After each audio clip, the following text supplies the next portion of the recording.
السلام عليكم ورحمة الله وبركاته. اللهم صل وسلم وبارك على سيدنا محمد وعلى آله وصحبه وسلم تسليما كثيرا. النهاردة يا بنات جايلكم وصفة سهلة وسريعة ومنقذة للأزمات. كل اللي علينا ان احنا هنعمل الوصفة بتاعت النهاردة، هنتابع مع بعض الفيديو للآخر عشان نعرف وصفة النهاردة هنعملها ازاي، وهي من الحاجات اللي بنفرزها. تابع معايا للآخر هتستفيدي جدا في فيديو النهاردة. دي هنعملها كده، هنفرزها وهنسميها كده حشوة الأزمات أو الحشوة المنقذة أو الوجبة المنقذة لينا. هنعملها ازاي؟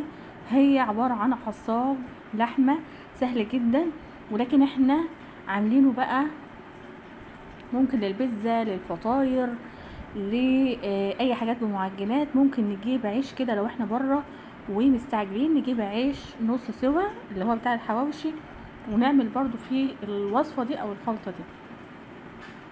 انا هنا هجيب طاسة على النار زي ما انتم شايفين كده، فيها معلقة كبيرة من السمنة على معلقة من الزيت او الزبدة اللي انتي بتفضليه، او السمنة البلدي اللي انتي بتستخدميه هتستخدميه. بعد كده هكون فرمة بصل بالطريقة اللي انتم شايفينه ده.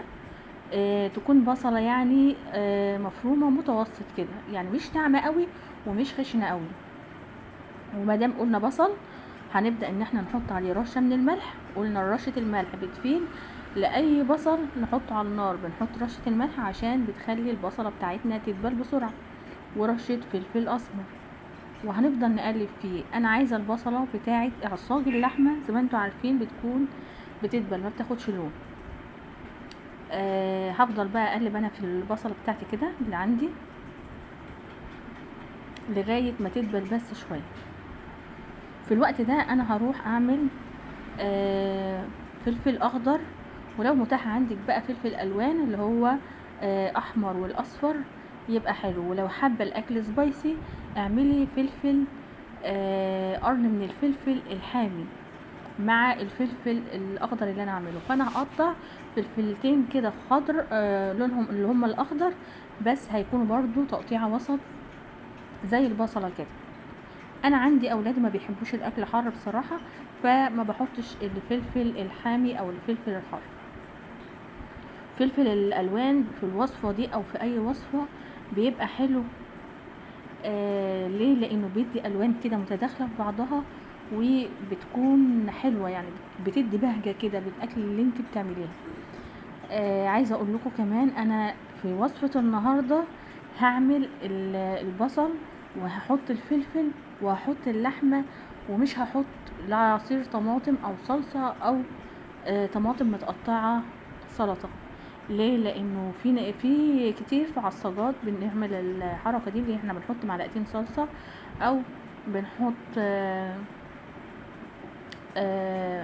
طماطم متقطعه سلطه ونحطها كده مع البصله والفلفل. انا هنا اهو حطيت الفلفل وهقلبه مع البصله بتاعتي، وابداوا بقى شموا كده بريحه الفلفل وهي طالعه، بتبقى ريحته جنان يا بنات.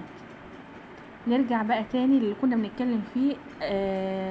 في حاجات تانية او عصاجات تانية بنعملها لانواع تانية، بنحط فيها طماطم متقطعه سلطه صغيره او معلقتين من الصلصه او كوبايه من عصير الطماطم. لكن في اللي انا بعملها النهارده مش هعملها كده، لان اللي انا بعملها النهارده لوصفات معينه زي البيتزا، والعصاج لازم يكون ناشف، يعني مش عايزاه ان هو يكون في صلصه. وكده كده البيتزا هيكون لها الصلصه الخاصه بتاعتها. زي فطاير اللحمه المفرومه اللي هي عجينه وبعملها وهقدمها لكم في فيديو، وبحشيها بالخلطه دي، فبرضه عايزاها ناشفه عشان لو هي فيها طماطم او كلام من ده هتبدا ان هي تخلي العجينه بتاعتي مش احسن حاجه. ففي وصفة النهاردة انا عايزاها للمعجنات، فعشان كده عايزاها تكون ناشفة. ولو تلاحظوا انا دلوقتي برضو بحاول ان تكون النار عالية، انا عايزة البصل ما يكونش فيها مية ولا الفلفل لو نزل ميته يبدأ يتشربه. وهنا على نار عالية نزلت باللحمة بتاعتي المفرومة، ولازم انزل على نار عالية عشان اللحمة بتاعتي تاخد صدمة. وزي ما انتم شايفين كده انا ببدأ ان انا اضغط على اللحمة عشان تاخد من سخونية الطاسة، وهنزل بالفلفل الاسود وكمان بالملح، والملح مع اللحمة المفرومة مهم جدا عشان بيخلي اللحمه المفرومه مفروله وما تبقاش فيها تكتلات.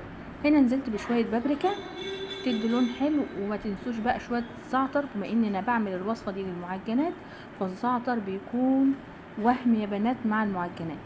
هقلبها كده زي ما انتوا شايفين، وهنبدأ نلاحظ ان اللحمة هتاخد الصدمة بتاعتها، وهنعرف ده ازاي لما نلاقي اللحمة لونها بدأ ان هو يتغير وياخد اللون الغامق شوية. هنقلبها كده وهسيبها كده، وكل شوية هقلبها لغاية ما اللحمة تمتص المية بتاعت البصل وبتاعت الفلفل كمان، ولغايه ما اللحمه بتاعتي تستوي. على فكره هي ما بتاخدش وقت خالص على النار. بعد كده هبدا ان انا انزلها من على النار. عايزه اقول لكم ان انا حطيتها في الطبق الستانلس اللي انتوا شايفينه ده تبرد، عشان هكمل بقيه الخلطه اللي انا عاملاها ليها. الخلطه دي اللي هي عباره عن ايه؟ انا كل اللي جبته شويه جبنه موتزاريلا واي انواع جبن عندك شويه جبنه رومي باقيين كده في التلاجة، هاتيهم وفرميهم او بشوريهم وحطيهم. عندك جبنه موتزاريلا ماشيه وشغاله تمام زي الفل. اي جبن عندك هتبداي ان انت تجيبيها وهتحطيها على اللحمه المتعصجه بتاعتنا زي ما انت شايفه بالطريقه اللي انت شايفاها دي. تمام. وهبدا اقلبها معاها، هنقلبها كويس.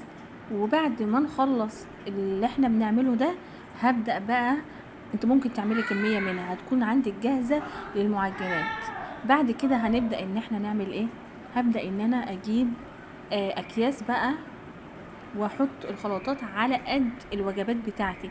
يعني انا عارفة مثلا ان انا نص كيلو هيكفي وجبات فطاير في مرة او كده، فانا هعبي الاكياس دي على قد الوجبات اللي انا بعملها.